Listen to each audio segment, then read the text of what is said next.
بسم الله الرحمن الرحيم. عن أبي بن كعب رضي الله تعالى عنه قال قال رسول الله صلى الله تعالى عليه وسلم إذا تكفى همك ويغفر لك ذنبك رواہ الترمذی۔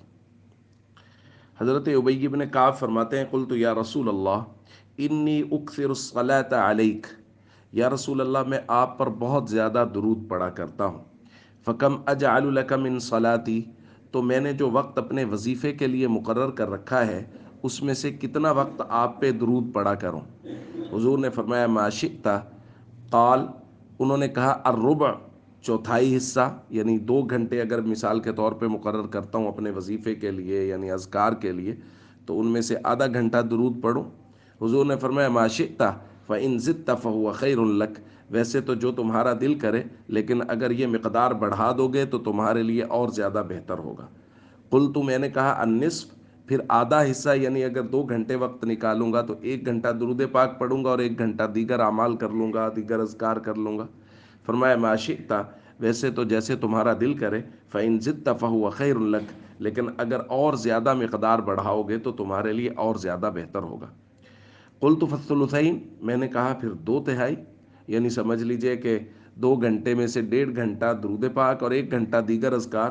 حضور نے فرمایا ما شئت فإن زدت فهو خیر لک، ویسے تو جیسے آپ کا دل کرے، لیکن اگر اس سے بھی بڑھا دو گے تو آپ کے لیے اور زیادہ بہتر ہوگا۔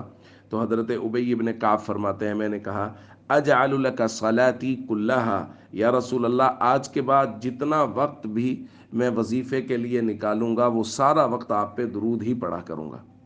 تو نبی کریم صلی اللہ علیہ وسلم نے ارشاد فرمایا جو آج ہم نے تلاوت کی، اذن تکفی ہمک ویغفر لک ذنبک، اگر ایسا کرو گے تو یہ درود پاک کی کثرت تمہارے غموں کے لیے کافی ہو جائے گی اور تمہارے سارے گناہ بخش دیے جائیں گے۔